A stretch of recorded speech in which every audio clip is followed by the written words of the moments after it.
ছোট্ট ছেলে এবং দুষ্ট রাজা। এই ঘটনাটি সূরা বুরুজ থেকে নেয়া। অনেক আগে এক দুষ্ট রাজা ছিল। সে সকলকে বিশ্বাস করাতে চাইতো যে সেই তাদের প্রভু।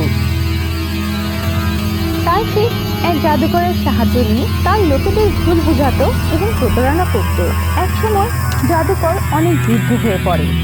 তাই সে রাজাকে বলে সে অনেক বৃদ্ধ হয়ে গেছে, তাই তাকে একটি ছোট ছেলে এনে দেয়া হোক যাকে সে তার জাদুবিদ্যা শিখিয়ে যেতে পারবে। রাজা তার কথা মেনে নেয় এবং জাদুকর একটি ছোট ছেলেকে প্রশিক্ষণ দেওয়া শুরু করে। ছেলেটি প্রতিদিন বাড়ি থেকে যাওয়ার পথে একজন ধার্মিক লোকের দেখা পেত এবং তার কাছ থেকেই সে আল্লাহ তাআলা সম্পর্কে জানতে পারে। এভাবে সে প্রতিদিন দুজন শিক্ষকের কাছ থেকে শিক্ষা নিত। একজনের কাছ থেকে ইসলামের শিক্ষা আর অন্যজনের কাছ থেকে জাদুবিদ্যা। একদিন সে আল্লাহর শিক্ষায় এত মগ্ন হয়ে গিয়েছিল যে জাদুকরের প্রশিক্ষণের জন্য যেতে দেরি হয়ে যায়। জাদুকর অনেক রেগে যায় এবং তাকে মারধর করে। ছেলেটি তার ভেতরের অনুভূতি কাউকে বলতে পারছিল না, কারণ সবাই বিশ্বাস করত যে রাজাই তাদের প্রভু। তাই সে তার সমস্যার সমাধানের জন্য ধার্মিক ব্যক্তির নিকট সাহায্য চায়। ধার্মিক ব্যক্তিটি তাকে উপদেশ দেয় যাতে সে জাদুকরকে বলে যে সে তার পরিবারের কারণে দেরি করেছে। অন্যদিকে পরিবারকে বলে যে জাদুকরের শিক্ষায় সময় লেগেছে। একদিন একটি বড় বন্য পশু রাস্তা আটকে দাঁড়িয়েছিল। লোকজন তার পাশ দিয়ে যেতে ভয় পাচ্ছিল। তখন যুবকটি পরীক্ষা করার কথা ভাবে যে কে সঠিক, ধার্মিক ব্যক্তি নাকি জাদুকর। সে একটি ছোট পাথর তুলে নেয় এবং আল্লাহ তাআলার নামে পাথরটি নিক্ষেপ করে। সঙ্গে সঙ্গে বড় বন্য প্রাণীটি মারা যায়। তার আশ্চর্য ক্ষমতা দেখে মানুষ অবাক হয়ে যায়। এই ঘটনা দেখে অনেকেই তাদের সমস্যা সমাধানের জন্য ছেলেটির কাছে আসতে শুরু করে। আল্লাহ তাআলার রহমতে ছেলেটি সকল প্রকার শারীরিক সমস্যা ও রোগের চিকিৎসা করতে শুরু করে।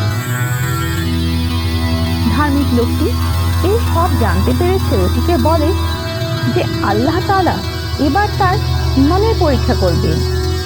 এরপরই রাজার এক মন্ত্রী অন্ধ হয়ে যায়। তাই সে ছেলেটির কাছে আসে। ছেলেটি বলে যে আল্লাহ তাআলার সাহায্য ছাড়া সে কিছুই করতে পারবে না। মন্ত্রী যদি এক ও একমাত্র ঈশ্বর আল্লাহকে বিশ্বাস করে তাহলে তিনি তার অন্ধত্ব নিরাময় করতে পারেন। মন্ত্রী তখনই এক ও একমাত্র প্রভু হিসেবে আল্লাহ তাআলার উপর বিশ্বাস স্থাপন করে এবং সাথে সাথেই সে সুস্থ হয়ে ওঠে।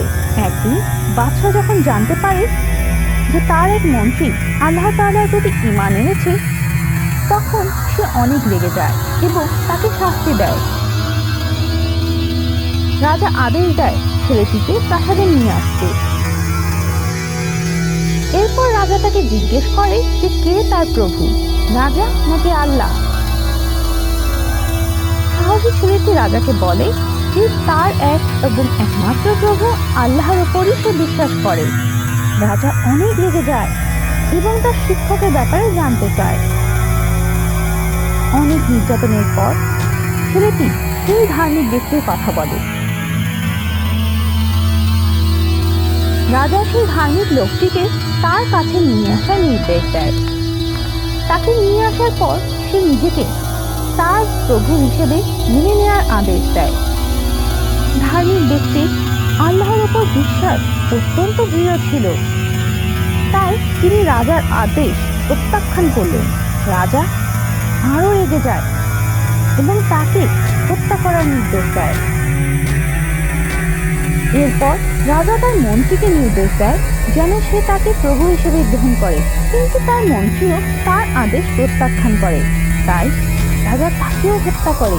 এরপর রাজা তার লোকেদের আদেশ দেয় যেন ছেলেটিকে অনেক উঁচু একটি পাহাড়ে নিয়ে যায় এবং তাকে পাহাড়ের উপর থেকে ফেলে দেয়। তখনই হঠাৎ অলৌকিকভাবে পাহাড়টি কাঁপতে শুরু করে এবং রাজার সব প্রহরী পাহাড় থেকে পড়ে মারা যায়।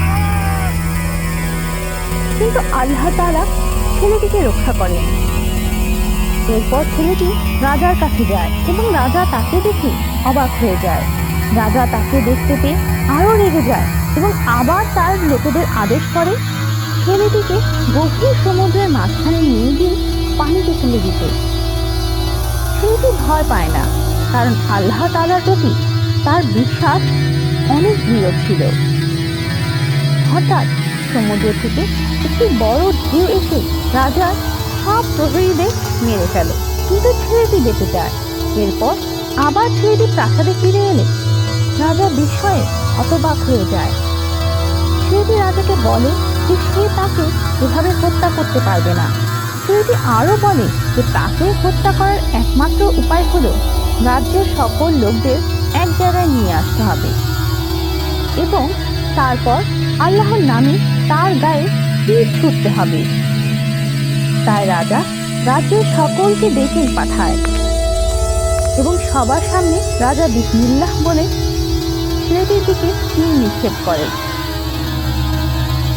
সাথে সাথে ছেলেটি মারা যায়, কিন্তু লোকেরা বুঝতে পারে যে শুধুমাত্র আল্লাহ তাআলার নামের শক্তিতেই রাজা ছেলেটিকে হত্যা করতে পেরেছে।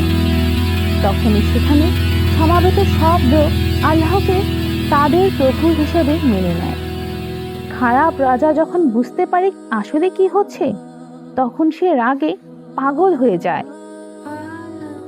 সে অনেক বড় করে আগুন জ্বালাতে বলে এবং সব মুমিনদের একে একে আগুনে নিক্ষেপ করতে শুরু করে। কিছু লোক মনে করতে শুরু করে যে বিশ্বাসীরা শাস্তি পেয়েছে, কিন্তু আমরা জানি যে আল্লাহ আখিরাতে সেই বিশ্বাসীদের প্রত্যেককে আল্লাহর প্রতি দৃঢ় বিশ্বাসের সাথে মৃত্যুর জন্য পুরস্কৃত করবেন।